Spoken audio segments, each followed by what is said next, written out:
The story goes like this. In October of 1871, a cow was being milked in the middle of the night.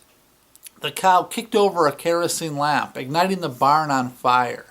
The fire would spread, ultimately killing over 300 people and leaving over 100,000 people homeless. It's known as the Great Chicago Fire.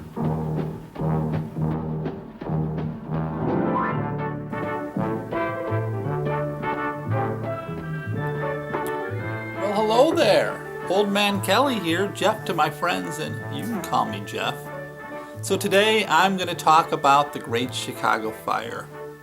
I don't know if a lot of you know this, I've mentioned it before, but I do a podcast, an audio podcast called Coffee with Jeff. It's a weekly history podcast, more or less. Basically, I find a story or a person that interests me, and I do about 20 minutes on that person or story. I research as much information as I can find within the time allowed, and then just tell it as a story. Well, about a year ago, I did the Great Chicago Fire because I realized I didn't know a lot about it. I knew that I knew what everybody else knew, that it was started by Mrs. O'Leary when her cow kicked over a lantern in the middle of the night, and that's one of the first things I discovered while researching the Chicago Fire is Catherine O'Leary and her cow had nothing to do with the Chicago Fire, most likely. Catherine O'Leary was probably sound asleep in bed when the fire started.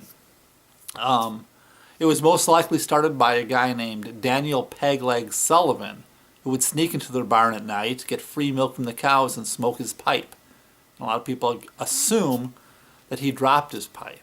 In fact, I read some stories that people went to the area where, because he's the guy who first reported the fire, and a lot of people went to the area. He said he saw the barn on fire, and have come to the conclusion that he couldn't have seen the fire from where he was standing, and the fact that his whole timeline didn't make a lot of sense. So a lot of people think he was in there, started the fire, ran to a police box, and called the fire department. And what made the fire worse was on the night before that fire, the Chicago Fire Department had just battled an all-night blaze. So they were like, because Chicago was having a really dry summer, and so they were tired. So by the time the call got in, people got out there to fight the fire, and I believe they went to the wrong location first, and it was too late. Chicago was all made of wood at that time, and it was a dry summer, and it was windy, and perfect storm of elements just to burn down the city. So anyway, I'm rambling here. The thing is, after I did my podcast of the Great Chicago Fire, I became more interested especially in Catherine O'Leary. And one thing I learned is she was so horrified by the way people not only accused her of starting the fire, but actually treated it as a joke. I mean, there were nursery rhymes, there were campfire songs about Mrs. O'Leary and her cow. She couldn't understand how something so horrible could become a joke. And her whole life, she never allowed one photograph to be taken of her. There are no one knows what Mrs. O'Leary looks like, which is pretty odd. And the fact she never left Chicago.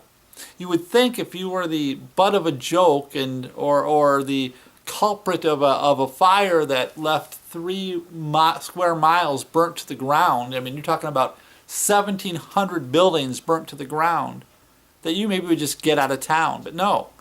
So one day, this is footage from a year ago, I got curious, and I drove down to Chicago to check out a few of the sites. So right now I'm going to show you that little bit of footage that I created about a year ago with my journey to find Mrs. O'Leary Mrs. O'Leary.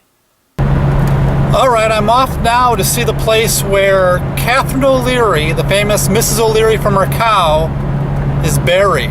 Yes, she's still in Chicago. She never left Chicago. So that's where we're on our way to right now. And then we're going to go over to the spot where the Chicago Fire started. It took me a while once I got to the graveyard to find her grave. It's a pretty huge graveyard. It's on the south side of Chicago. Yes, she stayed in Chicago her whole life, and I drove up and down, back and forth, till I saw it right there. I had carried a picture of it with me on my cell phone, so I knew what it looked like. So once I spotted it, I said, that's it, right in section 10.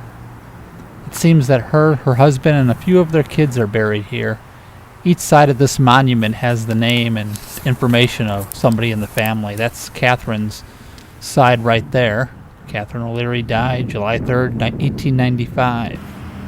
I wondered how many people who walked by that day realized that this tomb was of the lady from the Great Chicago Fire.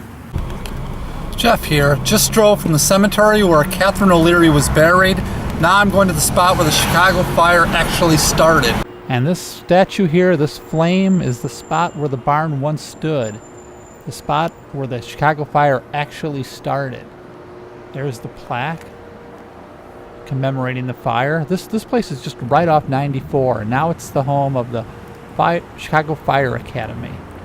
Oddly enough, the O'Leary's house survived the fire, even though the barn burnt up in the fire, and this is what's at that spot today.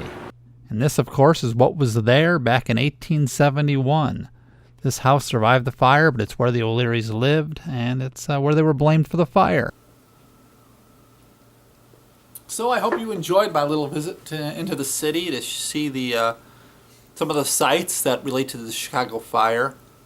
You know, interestingly enough, the same day the Chicago Fire happened, there was even a bigger fire up in Wisconsin. Pastingo, I think's the name of the town. Pastingo, I'm not sure the name. But that fire, which was the exact same time, killed between 1,000 and 1,500 people, or even more, some estimates are. It was a lot bigger, but it was overshadowed by the Chicago Fire because Chicago, you know, being the city that it is.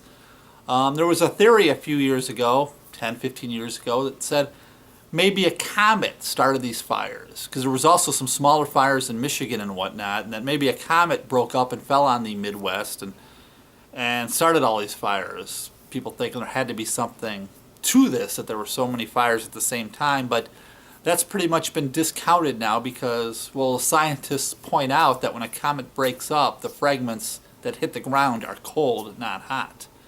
So, you know, but anyway, that's just a little side note there. Anyway, this is my little tribute, I guess, to Catherine O'Leary and her cow, who still today some people believe was the cause of the Great Chicago Fire, but it's not true. This is Old Man Kelley. Thanks for hanging with me today. I'll be back a little bit later.